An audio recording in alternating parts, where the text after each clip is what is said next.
السلام عليكم ومرحبا بكم وصحة رمضانكم وكل عام وانتم بخير ان شاء الله. اليوم جبت لكم وصفة سهلة وسريعة وخفيفة بزاف ميني كيش بالباذنجان والتونة، كيفية رائعة بعجينة خفيفة ومقرمشة والحشو طري وبنين بزاف.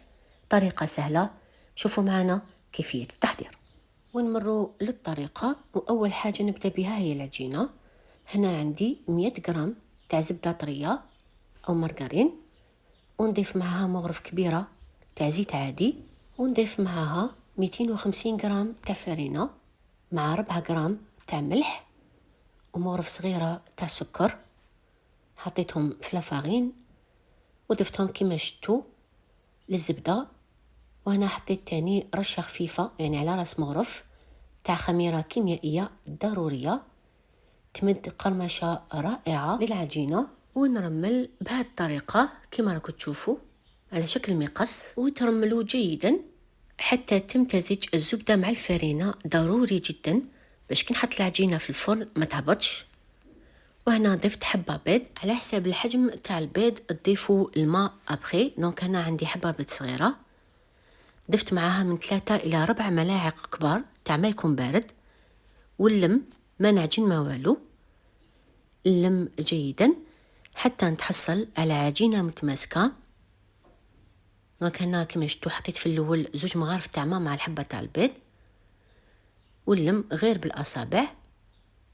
هنا بانت لي مازالت ناشفة، ضفت لها 2 مغارف تاع ماء يكون بارد، يعني كلش 4 مغارف، وكما قلت على حسب الحجم تاع البيض تاعكم. وهنا كما راكم تشوفوا تلمت معايا العجينة، نخليها متماسكة ونغطيها ونخليها ترتاح نص ساعة في الثلاجة. نغطيها بفيلم بلاستيكي غذائي، نخليها تريح من نص ساعة حتى الليلة كاملة. قد ما أعطيتوها الوقت باش تريح، الخدمة راح تجيكم سهلة والعجينة راح تحل معكم بسهولة. وهنا بال مرتاحت، هنا عاونت روحي بورق الزبدة بابي كويسون ونحلها، حتحل معاكم فاسيلمون. قبل ما نحلها رشيت العجينة بشوية فرينة باش ما تلصقليش، بهذه الطريقة باش تجيني سهلة الخدمة وتحل فاسيلمون ما تلصقش كامل. ونحطها مباشرة في القوالب الصغيرة الخاصة بالكيش بهذا الشكل. وكما راكم تشوفوا العجينة حليتها رقيقة شوية، ما تخلوهاش خشينة باش ما تطيبش معجنة. وهنا بالحلال نضغط مليح على العجينة بهذا الشكل، يعني الطريقة تشاف أكثر من تشرح، ونحلهم جيدا ونخلي العجينة عالية شوية على القالب تاع الكيش. بهذه الطريقة كي تهبط شوية في الفور تجي سوا. دونك تحلو عادي بالطريقة الكلاسيكية. وكما كنت قلت العجينة قد ما خليتوها تريح الخدمة بها تجيكم بزاف سهلة. هنايا بقالي النص هذا نزيد من لي شوت اللي قعدوا ونحل بهذا الشكل، يعني طريقة سهلة وما تديش منكم وقت. هنا كيف ديت لي شوت وعمرت بها القالب تاع الكيش بهذا الشكل. الفرن بيان سور تشعلوه من قبل. نحط هاد القوالب في صينية وندير ثقوب بالفرشيطة كما راكم تشوفوا، وندخلها الثلاجة نخليهم يرتاحوا حوالي نصف ساعة. والفرن نشعله من قبل كذلك، ضروري يكون سخون. وفيما يخص طريقة طهي العجينة نعطيكم تدبيرة. لما تدخلوها للفرن تخلوها تطيب على نار تكون قوية، يعني 180 درجة. طيب كيما تفوت 5 دقائق راح تلاحظوا انه العجينة بدات تهبط، تعاودوا تخرجوها وتعاودوا تسقموها بيديكم وتعاودوا تدخلوها للفرن. بهذه الطريقة تحافظوا على الشكل تاعها وما تهبطش. وبالنسبة للفارس او الحشو، هنا عندي حبة تاع باذنجان اللي كنت شويتها فوق النار، كيما طابت قشرتها وقطعتها بالموس. ضفت معاها 150 غرام تاع طون، انا خيرت تاع الزيت، ممكن ديروا طون طبيعي.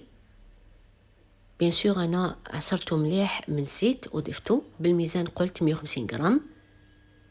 ونضيف كذلك شويه معدنوس، رشه خفيفه من الملح ورشة خفيفة من فلفل الكحل، ما تكتروش الملح لأنه أصلا طون مالح. ضفت كذلك جبن طري، قطعته قطع صغيرة بهذا الشكل. ممكن ديروا جبن مبشور كما تحبوا، لكم الاختيار. ونحط تاني حوالي 2 مغارف حتى 3 تاع كريمة سائلة.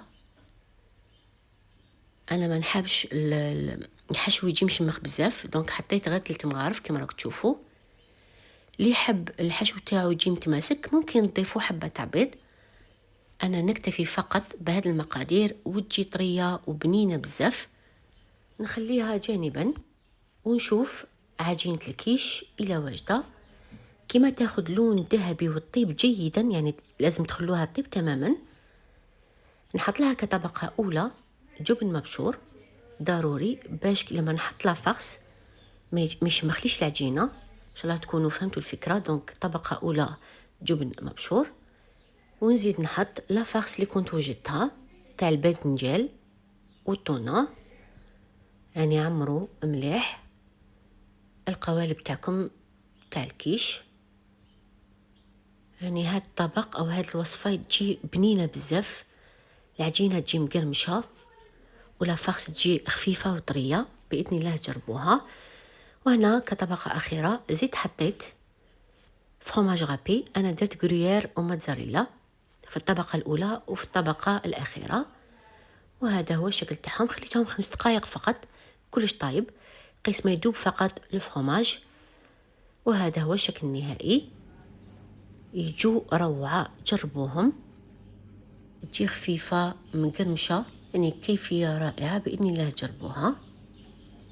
وبهذا نكون كملت معكم الوصفه تاع اليوم، ميني كيش بعجينه خفيفه ومقرمشه تذوب في الفم. الى عجبتكم وباش يوصلكم كل جديد ان شاء الله ديروا جيم، اشتركوا في القناه وفعلوا الجرس. سلام، صحة فطوركم.